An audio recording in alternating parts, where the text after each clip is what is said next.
नमस्कार, आप सभी का स्वागत करता हूं अपने YouTube चैनल सुरेंद्र सिंह बोरा में। साथियों, आप बहुत सारे लोगों के कमेंट थे कि सर बीएड ब्रिज कोर्स का जो फाइनल डिसीजन है माननीय सर्वोच्च न्यायालय से कब आ रहा है।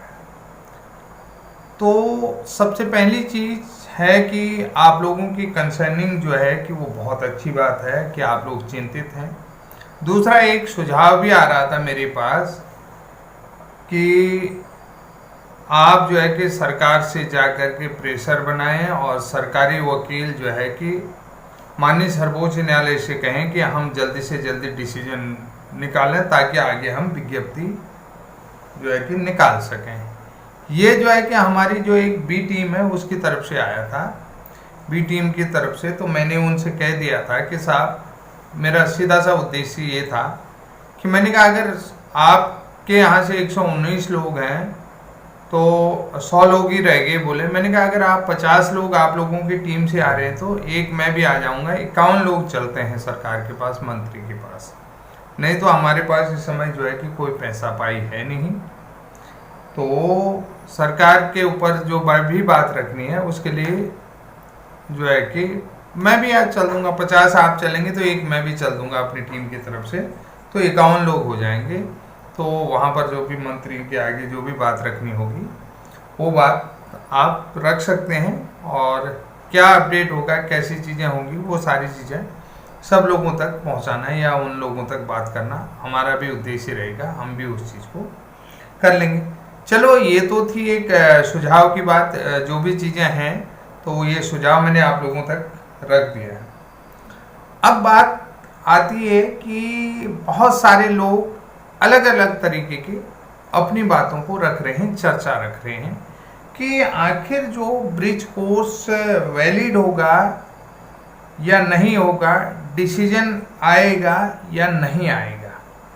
तो सबसे पहली चीज हम बात करते हैं कि जो आरटीई एक्ट में संशोधन हुआ, जो निःशुल्क एवं अनिवार्य बाल शिक्षा अधिकार अधिनियम 2017 में जो संशोधन हुआ, तो वो क्यों हुआ, उसकी आवश्यकता क्यों पड़ी, तो उसको भी हमको समझना चाहिए कि भाई जो शिक्षा का अधिकार अधिनियम, right to education to free and compulsory था, तो right to children to free and compulsory education act 2009 था, वो बन गया। मैं 2017 का जो मुख्य संशोधन था वो शिक्षकों की न्यूनतम योग्यता से संबंधित ही था, यानी कि टीचर क्वालिफिकेशन क्या होनी चाहिए कि जो अनक्वालिफाइड टीचर हैं वो पढ़ा पाएंगे या नहीं पढ़ा पाएंगे। कि जो 2000 आरटीई एक्ट 2009 में जो संशोधन हुआ 2017 में, उसका पहला उद्देश्य ये था कि वो शिक्षकों की न्यूनतम क्वालिफिकेशन से रिलेटेड था। तो जिसके तहत अप्रशिक्षित शिक्षकों को अपनी शैक्षणिक योग्यता, जैसे बीएड है तो डीएलएड पूरी करने के लिए उन्हें 31 मार्च 2019 तक जो समय सीमा बढ़ाई गई थी ताकि वो अपनी जो क्वालिफिकेशन है उसको कंप्लीट कर सकें। तो ये चीज़ था आप लोगों को। और इस संशोधन में देखिए कि सबसे बड़ी चीज़ थी कि योग्यता हासिल करने के लिए समय सीमा जो है कि आरटीई एक्ट 2009 के अंतर्गत सभी सेवारत अप्रशिक्षित शिक्षकों के लिए न्यूनतम योग्यता प्राप्त करने का अनिवार्य रूप से प्रावधान था। ये आप लोगों को बता रहा हूँ। जो भी अप्रशिक्षित शिक्षक थे, चाहे वो प्राइवेट में थे, सरकारी में थे या कहीं भी पढ़ा रहे थे, तो ये था। अब बहुत सारे साथी ये कहेंगे कि देखिए, कहीं भी जो है कि कोड में भी पढ़ा होगा कि भाई इसका संशोधन करने का प्रावधान क्या था। ये बहुत सारी चीज़ें आप लोगों को कल मैं डिटेल से भी इन चीज़ों को बताऊंगा। बार बार मैं इस चीज़ों में ये इसलिए फोकस कर रहा हूँ कि देखिए, कहीं पर जो भी जजमेंट लिखा जाता है, जजमेंट में बहुत सारे डॉक्यूमेंट की, एविडेंस की ज़रूरत होती है, और एविडेंस के आधार पर ही बहुत सारी चीज़ें लिखी जाती हैं। तो 2017 के संशोधन ने इस अवधि को बढ़ा करके जो है कि 31 मार्च 2019 तक किया। तो अब आप लोगों को ये पता है। अब यहाँ पर जो है कि इस संशोधन की आवश्यकता क्यों थी? इसकी आवश्यकता ये थी कि प्राथमिक शिक्षा की समग्र गुणवत्ता में सुधार करना, यानी कि जो है कि प्राइमरी में क्वालिटी एजुकेशन प्रदान करना। जो प्राइमरी में जो विद्यार्थी पढ़ रहा है, प्राथमिक स्तर में जो बच्चा पढ़ रहा है, उसको राइट है कि वो क्वालिटी एजुकेशन, गुणवत्तापूर्वक शिक्षा प्राप्त कर सके, जो कि बिना प्रशिक्षित शिक्षकों के अधूरी है। कि यानी कि बिना अप्रशिक्षित शिक्षक जिनमें पढ़ा रहे कि यानी कि वो जो है गुणवत्तापूर्वक शिक्षा जो है कि वो बिना प्रशिक्षित शिक्षकों के अधूरी रह जाएगी। तो इसलिए जो है कि शिक्षकों को अपनी योग्यता सुधारने का अवसर प्रदान किया जाए। तो अब यहाँ पर देखिए कि ये जो संशोधन हुआ था, ये आरटी एक्ट की जो धारा 23(1) है, 23(1) में हुआ कि यानी कि आरटी एक्ट की जो धारा थी, जो एनसीटी द्वारा न्यूनतम क्वालिफिकेशन बनाई गई है, वो 23(1) के तहत है। ये 23(2) में नहीं हुआ कि ये लोग वैलिड हैं या नहीं है। ये चीज मैं आपको बता रहा हूँ कि ये 23(2) को ध्यान में रखते हुए ये संशोधन किस में किया गया, 23(1) में। तो बहुत ये कानूनी दांव पेच है, आप लोगों को बता रहा हूँ, बार बार चीजें समझोगे। जो आरटी की धारा 23(1) और 23(2) है ना, उसमें भी आप लोगों को समझना पड़ेगा, फर्क समझना पड़ेगा। ये हमेशा जो है कि ना कहीं कहीं लूप होल्स होते हैं। तो ये एक संशोधन तो ये हुआ।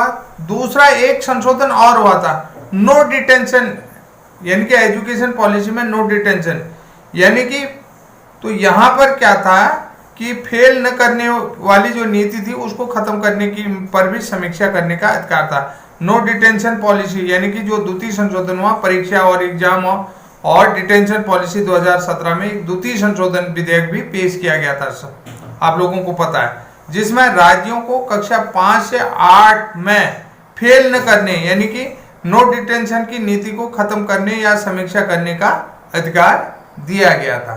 तो ये भी एक संशोधन हुआ था।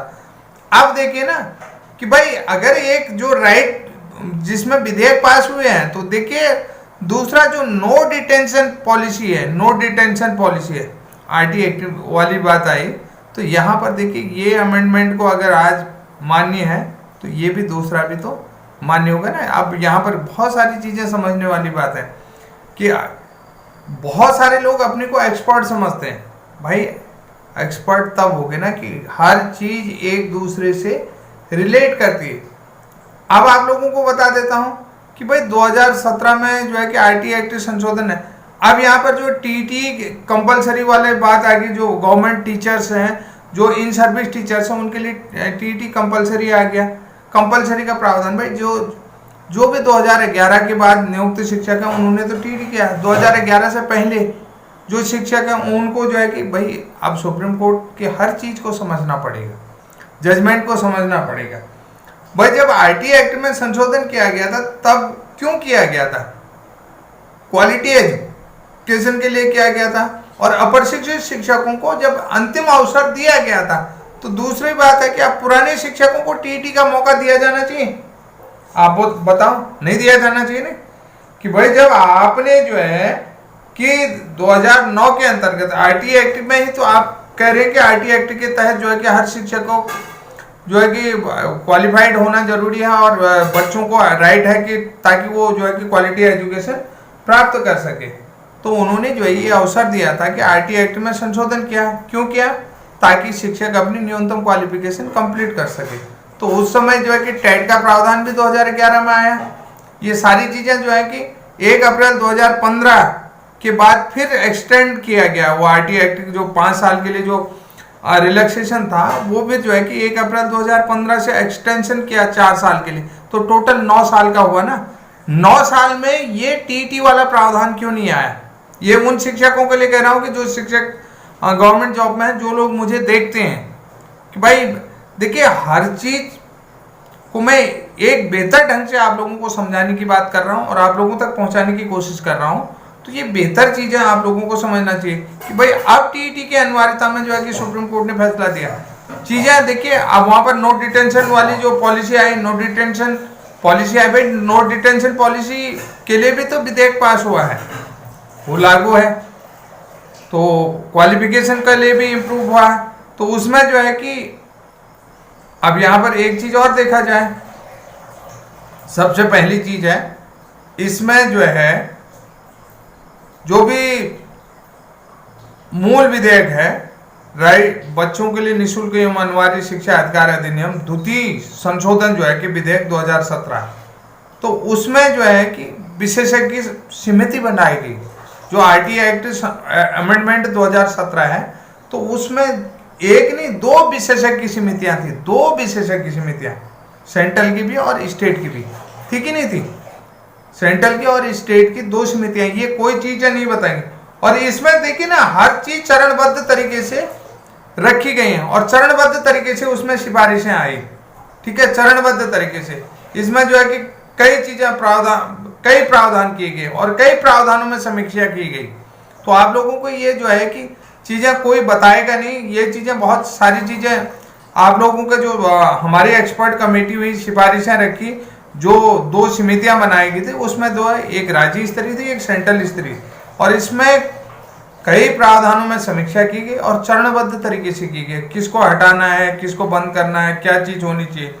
तो ये चीज है, केंद्रीय मंत्रिमंडल ने आरटी अधिनियम 2009 में संशोधन करते हुए शिक्षकों का भी अभिवादन किया था कि शिक्षकों के साथ जो है कि मंत्रणा हुई थी। आप लोगों ने देखा होगा, अभी टीवी में कई वीडियोज भी आप लोगों को मिल जाएंगे।